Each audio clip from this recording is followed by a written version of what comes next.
Music fans, it is that time, 12:30 on a Thursday. I don't know where you are. It's 12:30 here. I'm here. Ruben Dominguez, Quinn Bishop. It's the drop. It's season 2. It is season 2. Should we just keep putting that up forever? Yeah, it's pretty good. All right. Yeah, I know you are. You're dying to get to the list. We have to talk a little bit of Rock and Roll Hall of Fame because the nominations came out. If you guys don't know, and this is just going off the top of my head, so a lot of people that have been waiting forever to get in, I guess. You know, it's always that way, right? Yeah, it's always that way. Pat Benatar. Pat Benatar, yeah. I mean, one of the most influential female recording artists of modern era. Sure. And it's Pat Benatar and Neil Giraldo, both listed as inductees. Judas Priest.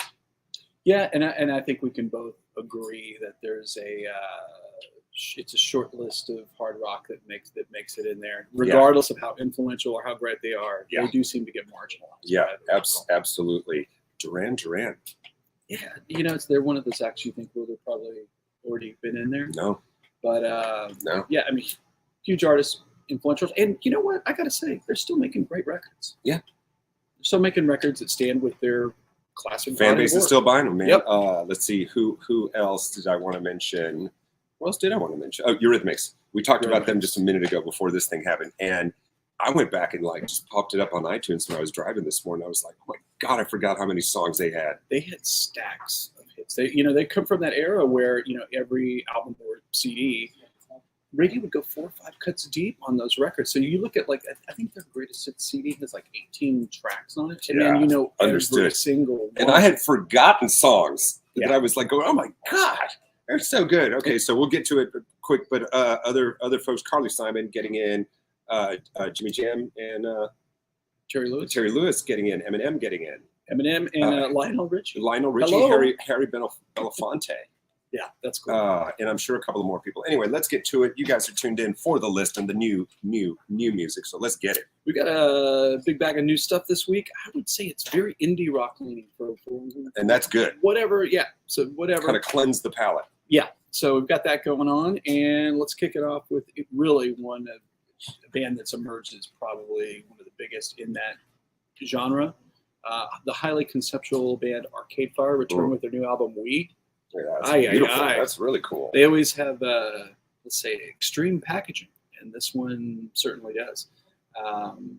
Their records are, I always think, very, Bowie influenced, glam. I think that's right. I think that's conceptual right on. David Byrne. If you like your angular, conceptual indie rock, they're kind of the eyeball at the top of the pyramid. I'm sure it's going to be a big record on indie exclusive colored vinyl, as is often the case with these big reissues. We have a big albums. We have quite a few of those, and I would say snap them up before they're gone. Now, I don't know how much of a surprise was, but lots of buzz, a lot of talk about their show, their set at Coachella. Yeah, and everybody was like, surprise set, surprise. I'm like, what was it? Because I heard about it. I felt like I knew before they hit the stage that they were going to do that. That much of a surprise. I wasn't there, but a great way to launch an announcement of a new record. Get people excited about it. Check it out. Did you say that on purpose? Because the next check. The band that is impossible to search for on the internet. Impossible to search for on the internet. Hated by record stores and internet searchers everywhere. I didn't even know they were still putting music out. Well, this is the first record in a while. It's actually been the shortest gap for them. I think they had one 2019 or something like that. Dance punk, New York's very neat, NYC. A lot of stuff going on in their records. They're ultimately, I guess you could classify them as a rock band, but multi-genre. They claim this is their most diverse record yet, which, I mean, we'll see what that means, because they're definitely out there. Cool band. Yeah, don't search for them. Yeah, impossible. Yeah, you have to come here and buy it and ask for it. Ask for it by name. Indie store exclusive check. On that as well. Next up, the Glasgow band, Belle and Sebastian. Again, precious indie rock. Stuart Murdoch this is a band that's had countless lineup changes. They make, I think they kind of trump everybody as far as how many people. See, and I don't know that much about them. I know a little bit about their music. I know 1 or 2 songs, but I did not know that. I thought it was the same it's really this guy Stuart Murdoch, and there are longtime members of the band that cycle in and out. But it's really his vision, predominantly UK. Sure. Their success is prominently in the UK, but they have a very loyal, ardent fan base here in the United States. And their records are cool. It's very flowery indie folk rock, dreamy. There you go. People, and they I think, if you're a band that's kind of painted into your own little corner, they got it dialed in as you should. They make a record every 3 to 5 years. They don't wear it out. When it's time for people to maybe be digging on a new record, guess what? There's a new record. So I love that. New one from Belle and Sebastian. Yeah, for sure. Next up, I love this artist. This is going to be if I recommend a record this week, I would recommend this one. Brennan Lee, Austin. I think she's now based out of Nashville, but Brennan Lee, singer-songwriter from Texas. Did she have something last year? Did we talk about she that already? Makes records pretty regularly. Her last record is one of my favorites of that year. She's now based in Nashville, I think, but produced by Ray Benson, performed with Asleep at the Wheel. It's her tribute to Texas swing and all things West Texas and country. Great record. She's a fantastic voice. A duet with Ray Benson on there. And I think this is one of those records where the cover pretty much tells you exactly what is going on the record. And obsessed with the West. And the cool thing is it's not like covers of Bob Wills songs. It mixed with originals with some covers, and terrific record. If you're not familiar with her, because she's been under the radar, this is the biggest label she's been on yet, Signature Sounds, which is a folk label. Check her out. First track on side A. If Tommy Duncan's voice was booze. There you go. And Tommy Duncan, singer with Bob Wills, Texas Playboy. So there you go. Next up, Sharon Van Etten, her new album, We've Been. This is her. I like her a lot. This is her 6th album. I would describe her as like a confessional, moody singer-songwriter. Definitely indie, has an edge. That loose indie bucket, but yeah, definitely has an edge. Kind of emerged the same time around Angel Olsen. These artists are kind of cut from the same cloth. Her last record was kind of more of like a 80s leaning thing. This, I'm sure, is kind of back to her singer-songwriter type stuff. She's got a fantastic voice. But I do love the synthy stuff on it. I like her songs that use that kind of those little synthy stabs. I like a lot. And come on, do you know what her Instagram handle is? I do not. Sharon Van Halen. Gotta love it. And again, let's just say artists that make really serious, moody, introspective records, man, cut that with some humor. Yeah. And it works every time. Yeah. I heard an interview with her. She's super upbeat and really funny and just like it's not like. She and Jonathan are old friends. She's hilarious. Really? Yeah, they trade That's awesome. Yeah. I love her. I love her. All righty. All right, let's go. Next up, Sunflower Bean. Are you familiar with these guys? Not at all. It's a indie rock. I almost hate to use it. It's kind of psyche leaning, power trio, cool band. They're on that Fat Possum label. Really an up and coming band. I mean, each record's been better. They've been on big tours. They toured with a bunch of artists who were on big tours to kind of help break them. But they're an emerging act, and you're going to be hearing more about them. Again, check them out. Listen to them. There you go. Yeah. Headful of Sugar. Headful of Sugar. I like the title. Yeah. Got some indie store. I think all of these have been indie store colored vinyl editions. At one point or another. We're going to end with the 5th of the new release segment with 5th album, brand new album from Hailstorm. And I would almost say people know their charismatic lead singer, Lizzie Hale, as much as they're familiar with the band. I know Atlantic Records is counting this is going to be a big. They're already an important band. But break it wide open for them. Huge hard rock act. Cool, fans may have had some of you out there may have met them at Cactus. We were very fortunate to host them. We did a signing event with them, and it was cool because it was like in the middle of the day. And when you do this in the middle of the day on like a weekday, it's a hardcore canceling everything to meet the band. And she's super cool. She does a lot of stuff on commentary and you see she has a really high profile too. She turns really up at a does. lot of things. Yeah. She does a lot of things. She does a lot of stuff for, obviously she's I think she's like the first female Gibson ambassador for Gibson guitars. Is that right? I think so. Yeah. Cause she started with signatures on the Epiphone label. Okay. And then Gibson finally did, there's now, God, I hope I got this right. I think it's an Explorer. I think it's the she plays an Explorer. Yeah, I think so. I think she's got her first signatures, and that's right. in an interview or something that I was reading said that she's the first Gibson's female ambassador. How can that be? I don't know. They are behind. I'm glad. But I mean, how many who else another artist a woman that you associate immediately with playing a Gibson other than that's very good. Other than Emmylou Harris, her classic. Right. Yeah, a lot of acoustic it's not a sponsorships Birdland. out there. I can't remember what she plays, but J something. She plays in a big SJ200. Yeah. SJ200. Yeah, there you go. I See, played bam, SJ200. knows what's happening here. Okay, we're moving on to our very popular segment. Yeah, people talking about this. The finally on vinyl portion. We just have one record.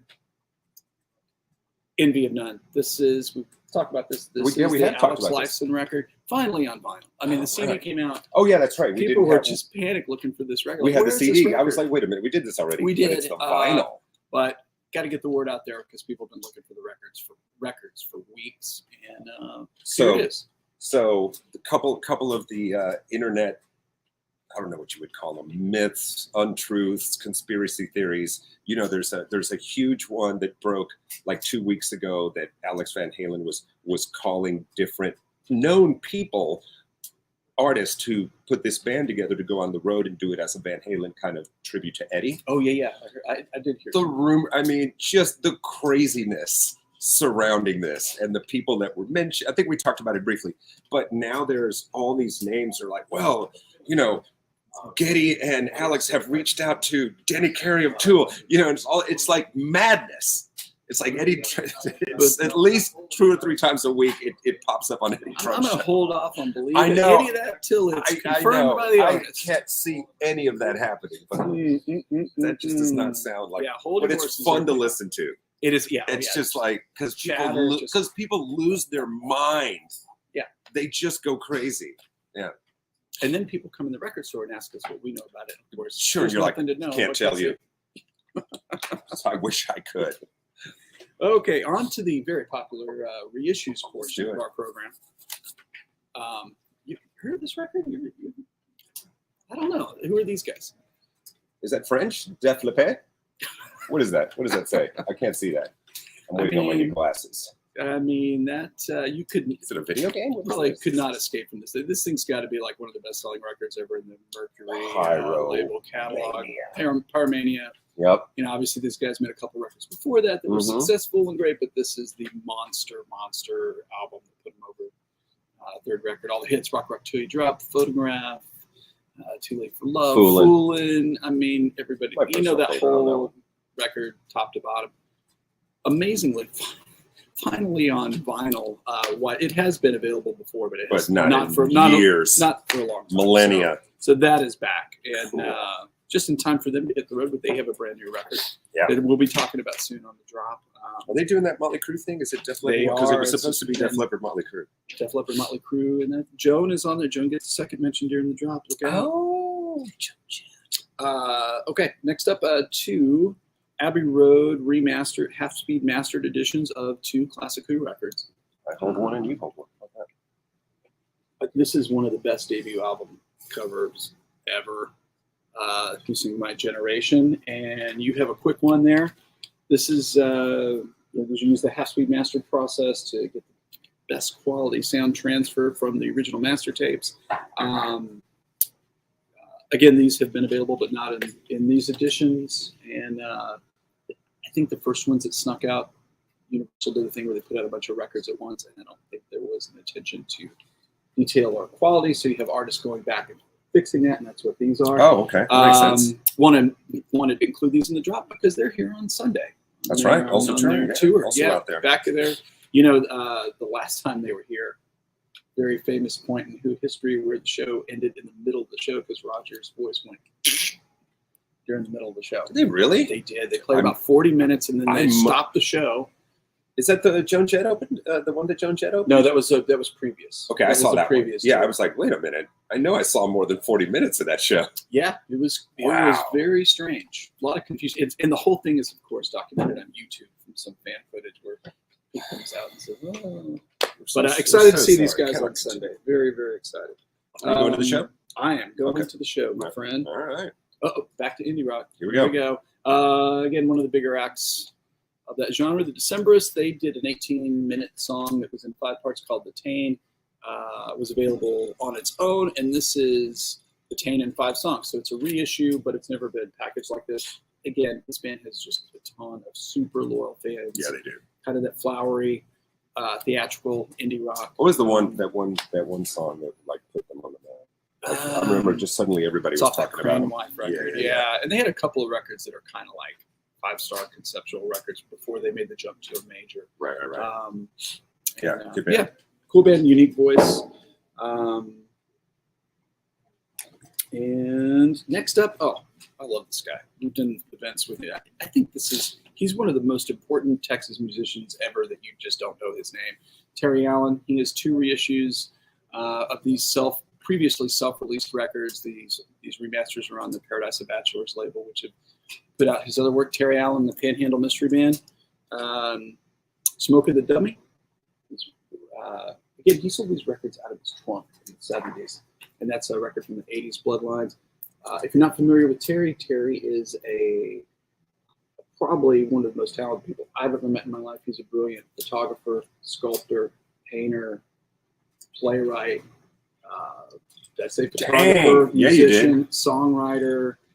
There's nothing this guy can't do, and he has the National Endowment for the Arts, so he just creates great sculptures all over the country. That's pretty cool. And we've been very fortunate to host him for some Meet the Fan events, but he's been doing these. He's up there in age. He's been doing these great shows, playing these records. And, investigate him if you're not familiar with him. He really is check one it of out for sure. And he is the guy that created the tempo. All these guys that came after him, even Joey Lee, Robert Orkin, all that were trying to figure out. You grew up in West Texas or middle of nowhere. Yeah. How do you have a music career? How do you press records? This guy did it all on his own, drove them around to FM stations in the 70s and got radio play and became the template for Is there guys. a song that like people that don't know Terry Allen would know? Yes. So one of his much covered songs is that Amarillo Blacktop song. It's a big, it was a hit for Robert O'Keefe. Right. Interesting. Amarillo Highway. Amarillo knowledge. Highway, sorry. Something like that. Knowledge anyway. on the show. Okay. The very popular jazz segment. Gotta have it. This just came out. This is such a cool package. This is, Ornette Coleman, one of the jazz greats. This is the genesis of Genius. He made 2 albums for the Contemporary label in, it says the year. But they've been packaged in full book. Obviously, one of the architects of jazz. Yeah, I can't. That's always the burning question. And this craft label, they always work with the original master tape, so it sounds as great as it possibly can. And packaging is terrific. Wow. One of the masters that you have to know. Yes. Next up, we have this is great. We got some from several different labels here. They always feature Blue Note Records, which is a Mobley record featuring the great Kenny Dorham and Sonny Clark. This is part of the Turncoat series where, again, they're remastering this stuff for posterity so that they will, best they can sound, while the tapes are still in good condition, digital transfers of these. But these are mastered from the original master tapes in tip-on jackets. The jackets are super cool. And regular versions of those will be available. If you don't know, Quinn is a jacket man. Hey, man, I like the jacket. Since I've known him, he's been a jacket man. Next up, another classic, John Coltrane and Johnny Hartman. This is on the Impulse label, which was Coltrane's label. And this is one of the big, Johnny Hartman, great little smoky voice. When this record came out in 1963, John Coltrane at this point was heading down this path towards like atonal jazz, but this is kind of rooted in more traditional jazz and a great listen. We'd love to listen to that record in the store. Good stuff, man. Again, in deluxe packaging. They like their deluxe packaging. And Record Store Day Mach 1 is in our rearview mirror, but there's still Record Store Day Essential records that are coming out, and those are records that should be in print. All 3 of these have already sold out, so what the copies that are in the stores are what's going to be in the stores, and they're gone. They're manufactured to the orders. So Got it. Whatever order we get, that's it. And that's it. Oh yeah, I saw you guys posted this. Yeah, this is finally available. Yeah, man. It's crazy. It hasn't been available. This is Run the Jewels 2, and an essential hip hop record, Killer Mike and LP. Man, this was a big record. Yeah, it was. And we haven't been able to get vinyl on this in years, so it's cool that it's back. There is some, I don't think it's noted on the outside, but there's a color variant or something to make it unique. But again, already sold out, and whatever you find in the stores, that's what's out there. Cool, man. Oh yeah, this is the one that had Zach De La Rocha. Oh yeah, yeah. And now I'm going to blow your mind with a blast from the past. Oh man. This is John Carpenter. Let's talk about soundtrack music for a minute. John Carpenter's, not just a great filmmaker, but also composer, sure. Amazing musician. And one of the things that makes this film so creepy and out there is obviously the soundtrack. Usually made with keyboards. This is the They Live. Holy crap! Are you kidding me? Oh, check it out. If you open it right, it's the glasses. It's the glasses. So. Wow. Roddy Piper, sorry. It's on the Death Waltz label, boutique soundtrack label. I did not know that was a thing. Yeah. Holy crap.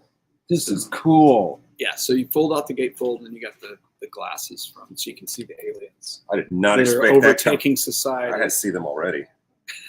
Just wow. You can see some around the record store. You see them all the time. This is crazy. Yeah. Again, sold out. There's the odd one. And this is what is that? This is a really important reggae record. So this is a reggae group Culture. And this is Joe Gibbs' production, one of the great, like with Leigh Scratch Perry, one of the great producers that made all these great fantastic reggae records. And the cool thing about this record, 2/7's Clash, this is where the Clash got. Clash dabbled in reggae and rhythms and production. Really? It is. All right, there's your trivia for the next party when you're around a bunch of music nerds. Hey, how did the Clash get their name? 2/7's Clash. Culture. If you would watch the drop. Yeah, essential reggae on vinyl. Again, this is clear with blue and yellow smoke. Of course it is. So if you can see what it looks like. And again, all 3 of those sold out. Run to your stores, get them while you can. That's crazy. Learning stuff here, man. Let's see who's on here. No, of course, no shocker. Sly Dunbar is. I think there was a clause that it just makes it sound better, man. God. Sly and Robbie, reggae music's most celebrated rhythm section. Absolutely. Yeah, they're on countless reggae records. Absolutely. And on their own, they had their own. Yeah. They fronted their own project. They did indeed. For a while. Oh, speaking of reggae, who's coming? And I meant to tell you who's coming. I just looked at Polestar and Jambase last night. So. Oh God, somebody's coming. I was like, oh man, I got to tell Quinn. But they do a whole bunch of different Thievery Corporation. Oh yeah, that's fun, man. They do some reggae stuff that I like a lot. They because they kind of dip into that dub stuff, and then they do their usual stuff. I think that's actually the stuff people really like. I really like the dub stuff. When they it's not true dub, obviously it's their kind of take on it. But the thing that's weird with them, don't they have some odd thing going on where you don't really know if it's actually them you're going to see? Like it's a Thievery Corporation, it's like a sanctioned thing. And I love crazy conspiracy theories about music like that, man. I'm not prone to that. No, I love it. I think it's crazy. I have heard that. I think it's nuts. All right, what do we got? This is our last entry for the drop today, and as we do on occasion, we will close with an unusual item that is not a record or a CD. Yeah. And this week, Funko Pops, the very popular toy line, is got a new Frank Zappa bobblehead that's out there. This is the classic wearing the I'd say election Frank.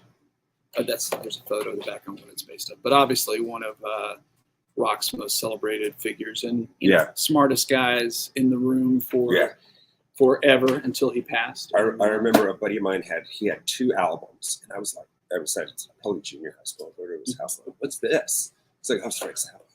It's Frank Zappa. He had Joe's Garage. Oh yeah. And he had, I think, Chic Our Booty. Oh yeah, which two of the most accessible Zappa records. Because it gets weird after that. He gets out there. I think he's probably the best example of an artist that incredible composer. Incredible composer. Like the man could write charts. Yeah. Oh yeah. But someone that people love him, but don't necessarily identify with his music.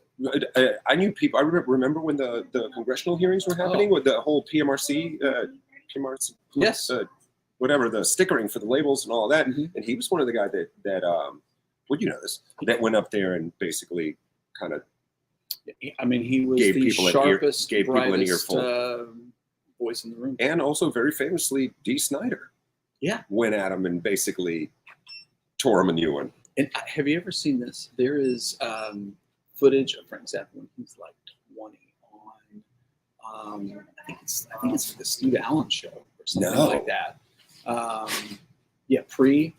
He's got like a pompadour, clean cut, goatee, clean goatee, cut, pre beard. Interesting. And look for that because it's like extended interview and him on the show's very, very interesting time capsule.